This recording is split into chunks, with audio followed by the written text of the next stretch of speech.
L'innovation, c'est le mot à la mode. Mais est-ce que vous savez vraiment ce que cela signifie pour votre entreprise? En 2020, au CES de Las Vegas, un créateur a réussi à attirer l'attention du monde entier avec une invention déroutante. Une pomme de terre connectée. La première patate connectée. Oui, vous avez bien entendu, une pomme de terre capable de se connecter à Internet. Cette blague illustre parfaitement comment le terme innovation peut avoir plusieurs interprétations. Et ces interprétations multiples rendent floue la définition de ce qu'est réellement l'innovation et soulignent également l'importance de bien comprendre cette définition. Plus sérieusement, nous estimons que chaque année, près de 100 000 entreprises passent à côté du crédit d'impôt innovation, alors qu'elles pourraient en bénéficier. Pourquoi? Parce qu'elles ne réalisent pas qu'elles font de l'innovation. Aujourd'hui, on vous explique donc comment savoir si vous faites de l'innovation et par conséquent si votre projet est éligible au C2I.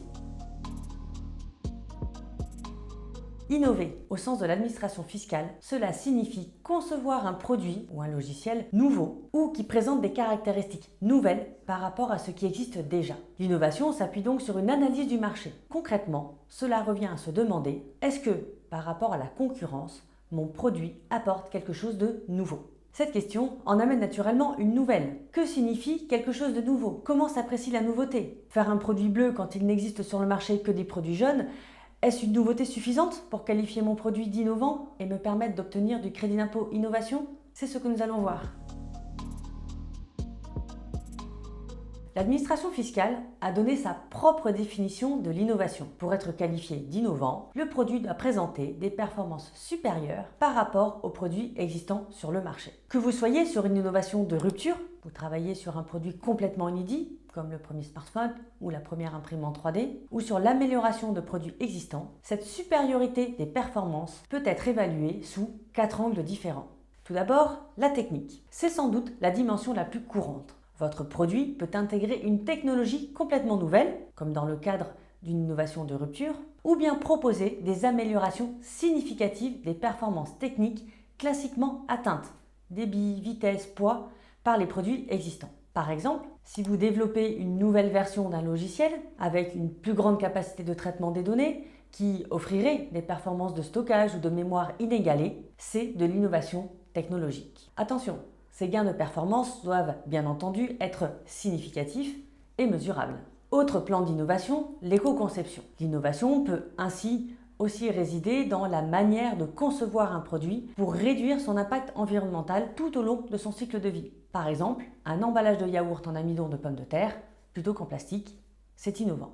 La nouveauté ne porte donc pas sur le produit en lui-même, mais sur la manière dont il est conçu et sur les matériaux qui le composent. La performance, l'impact environnemental, doit être également mesurable. Troisième source d'innovation, l'ergonomie. Travailler sur l'ergonomie pour améliorer le confort, la sécurité ou l'efficacité d'utilisation d'un produit, comme une souris de bureau verticale ou une interface utilisateur plus intuitive, c'est aussi de l'innovation. Enfin, dernier type d'innovation, les performances fonctionnelles. Cela peut consister à développer un produit qui propose, en plus des traditionnelles caractéristiques de la concurrence, de nouvelles fonctionnalités ou d'améliorer de façon significative les fonctionnalités existantes, permettant ainsi de continuer à être innovant sur le marché. C'est par exemple le cas du premier stylo avec un stylet tactile intégré. Cela peut aussi concerner un produit qui présente non pas de nouvelles fonctionnalités, mais un assemblage inédit de fonctionnalités déjà existantes. Par exemple, imaginons un marché où il n'existerait que 2 types de logiciels RH, à savoir des logiciels de gestion de la paie d'un côté et des logiciels de management de l'autre, permettant le suivi de l'engagement d'entreprise, les évaluations individuelles, etc.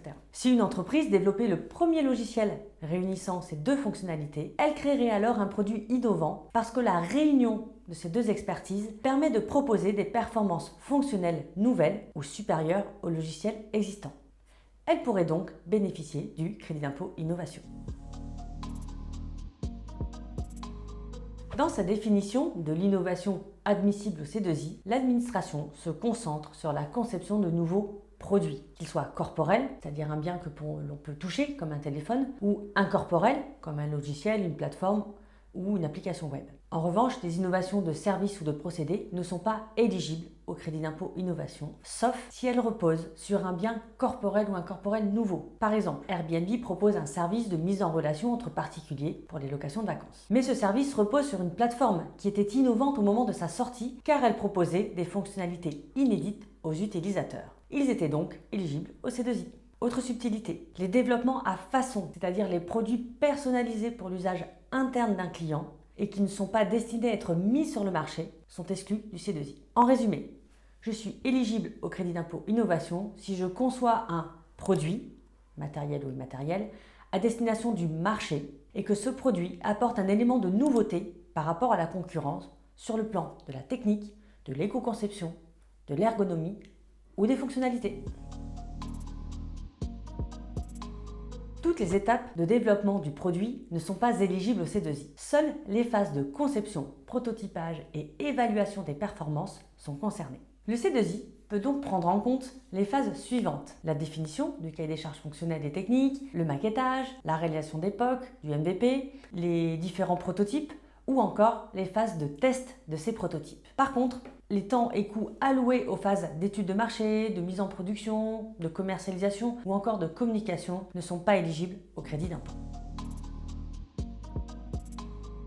Vous avez maintenant toutes les clés pour savoir si vous faites de l'innovation et si vous pouvez bénéficier du crédit d'impôt innovation, une aide précieuse qui rapporte en moyenne 23 000 € par an aux PME bénéficiaires. Je vous mets à disposition en description un lien vers un test d'éligibilité pour voir si votre projet est bien éligible au crédit d'impôt innovation et vous apporter un degré d'information encore plus personnalisé. Vous pouvez aussi me contacter directement. Je suis Amandine, experte en fiscalité de l'innovation chez Self & Innov et je reste à votre écoute. Enfin, n'oubliez pas de commenter et de vous abonner pour ne rien manquer de nos prochaines vidéos. Et je vous dis à très bientôt pour un nouvel épisode de la Self & Innov Academy.